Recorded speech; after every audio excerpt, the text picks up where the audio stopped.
نہ پوچھئے کہ کیا حسین ہے، خدا کے دین کا نا خدا، ہر ابتدا کی ابتدا، کرم کی انتہا حسین ہے۔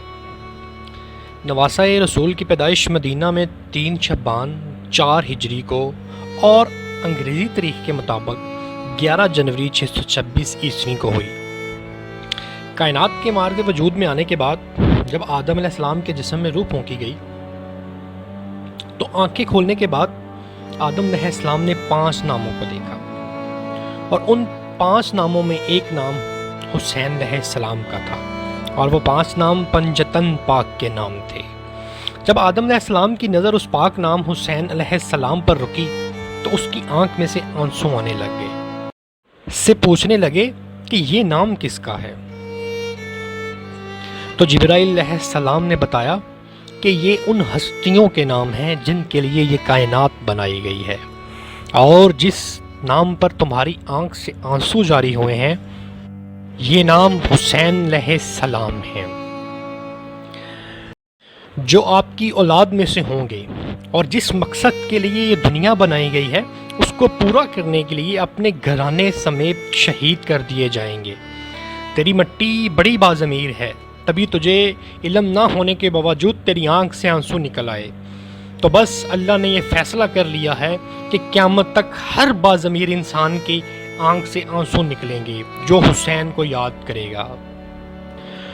اور جب حسین علیہ السلام کی پیدائش ہوئی تو اللہ نے فرشتوں کو جبرائیل کے ساتھ بھیجا نبی پاک صلی اللہ علیہ وآلہ وسلم کے پاس، اور ان کو مبارکباد دی اور کہا، اے نبی، جس مقصد کے لیے یہ کائنات بنائی گئی ہے آپ کا نواسا اس مقصد کو کربلا میں پورا کرے گا اور مجھ سے محبت کا ثبوت دے گا، لہٰذا اللہ نے اس کا نام حسین رکھا ہے، اور نام حسین اس سے پہلے کبھی کسی کا نہ رکھا گیا تھا۔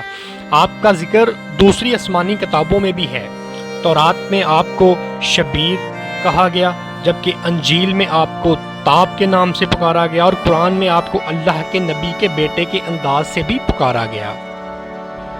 آپ صلی اللہ علیہ وآلہ وسلم کو مولا حسین سے بہت پیار تھا۔ ان کے بچپن میں ان کی سواری بن جایا کرتے تھے، آپ کاندھے پہ چڑھ جاتے تو نماز کو لمبا کر لیا کرتے تھے، اور لوگوں سے کہتے تھے، اے لوگو، جس نے حسین سے محبت کی اس نے مجھ سے محبت کی، جس نے مجھ سے محبت کی اس نے اللہ سے محبت کی، جس نے حسین سے دشمنی کی اس نے مجھ سے دشمنی کی، اور جس نے مجھ سے دشمنی کی اس نے اللہ سے دشمنی کی۔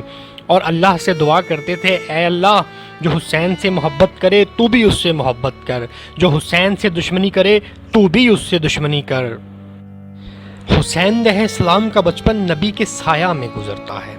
جب آپ کی عمر 7 سال اسلامی تاریخ کے مطابق 28 صفر 11 ہجری اور انگریزی تاریخ کے مطابق 25 مئی 632 عیسوی ہوتی ہے تو محبوب خدا نبی پاک صلی اللہ علیہ وآلہ وسلم اس دنیا سے پردہ فرما جاتے۔ آپ کے 3 مہینے کے بعد اسلامی تاریخ 3 جمادی الثانی 11 ہجری انگلش تاریخ کے مطابق 26 اگست 632 عیسوی کو آپ کی والدہ بھی پردہ کر جاتی ہیں، اور جب آپ جوان ہوتے ہیں تو آپ کے باپ مولا علی علیہ السلام آپ کی شادی شہزادی شہر بانو سے کر دیتے ہیں۔ ان میں سے آپ کا ایک بیٹا علی زین العابدین ہوتا ہے۔ آپ نے 32 سال کی عمر میں جنگ جمال، 33 سال کی عمر میں جنگ صفین، 34 سال کی عمر میں مولا علی کے ساتھ مل کر جنگ نہروان بھی لڑی۔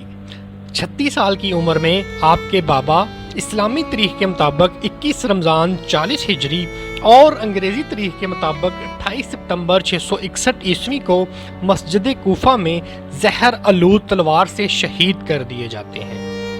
آپ کے بعد امام حسین امام بنے، اور 9 سال بعد یزیدیوں نے ان کو بھی زہر دے کر شہید کروا دیا۔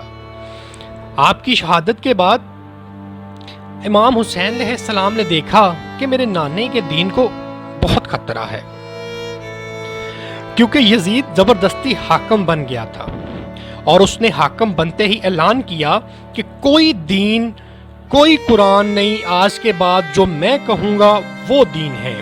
جب یہ خبر آپ تک پہنچی تو آپ نے لوگوں کی اصلاح کرنا شروع کر دی. آپ دن رات لوگوں کی اصلاح کرتے اور اپنے نانے کے دین کو پھیلانا شروع کر دیتے. تو کچھ صحابیوں نے اعلان کیا کہ ہم آپ کی بیعت کرتے ہیں اور آپ کے ساتھ مل کر یزید سے جنگ کریں گے. تو اس وقت مدینہ کے لوگ یزید کے خلاف حسین کی بیعت کرنے لگ گئے. جب یہ خبر یزید تک پہنچی تو اس نے مدینہ کے حاکم کو خط لکھا کہ حسین سے میری بیعت لو، اگر وہ بیعت نہیں کرتا تو اس کو بے دردی سے قتل کر دو. مدینہ کے حاکم نے جب بیعت لینی چاہی امام حسین علیہ السلام نے تو آپ نے یہ کہہ کر صاف صاف انکار کر دیا کہ یزید کی کرتوتوں سے نہیں واقف کیا تو؟ وہ شرابی، وہ زانی ہے. اگر میں بیعت کروں گا تو حق کبھی باطل سے اوپر نہیں آ سکے گا اور قیامت تک حق مٹ جائے گا. اے ولید، یزید سے کہہ دے حسین اپنے نانے کے دین کے لیے سر کٹا سکتا ہے پر تیری بیعت نہیں کرے گا. آپ کے انکار کے بعد یزید کی فوج آپ کے قتل کے لیے مدینے میں ماری ماری پھرنے لگی. آپ اپنے نانا کا دین کو پھیلانے کے لیے مدینہ سے مکہ ہجرت کر کے چلے جاتے ہیں اور وہاں لوگوں کی اصلاح کرتے رہتے ہیں. ادھر یزید نے منصوبہ بنایا کہ حسین کو مکہ میں قتل کر کے مکہ کی بے حرمتی کریں گے اور مکہ کے لوگوں کو زبردستی اسلام سے چھڑوا کر اپنی بیعت کرواؤں گا. ارے دشمن حسین تو مر ذرا قبر میں جا، پتہ چلے گا کہ کیا حسین ہے. جب یہ خبر آپ تک پہنچی تو آپ نے کعبے کی حرمت کے لیے کوفے والوں کی دعوت پہ اپنی بہنوں، بیٹیوں، بچوں کے ساتھ کوفہ ہجرت کرنا شروع کر دی. کوفہ جاتے ہوئے آپ 18 مقامات پر رکے اور ہر جگہ بتاتے گئے، ہر جگہ نانے کا دین پھیلاتے گئے، لوگوں کی صلاح کرتے گئے اور لوگوں کو بتاتے گئے کہ یزید آپ کے دین کا دشمن ہے. جو آپ نماز پڑھتے ہیں وہ ختم کرنا چاہتا ہے اور میرا مقصد اللہ کے دین کی حفاظت کرنا ہے. حسین رہے یا نہ رہے، اللہ کا دین باقی رہے گا. کوفے کے قریب کربل کے مقام پر یزیدی فوج نے آپ علیہ السلام کا پیچھا کرتے ہوئے آپ کے قافلے کو روک لیا اور کہا بیعت کرو ورنہ آپ کو یہاں بے دردی سے قتل کر دیا جائے گا.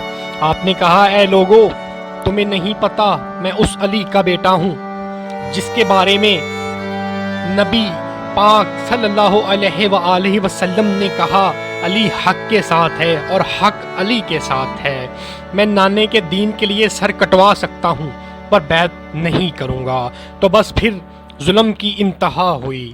تاریخ نے لکھا ان ظالموں کا ظلم اور دین کے وارثوں کے ساتھ کیا کیا ظلم نہیں کیا گیا.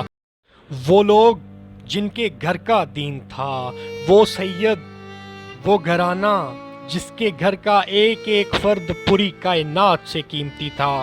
اگر ایک پلڑے میں ایک سید اور ایک پلڑے میں پوری کائنات رکھ دی جاتی تو ایک سید پوری کائنات سے باری ہوتا. 7 محرم کو آپ کا پانی بند کر دیا گیا. 10 محرم تک ایک ایک کر کے پورا خاندان شہید کر دیا گیا.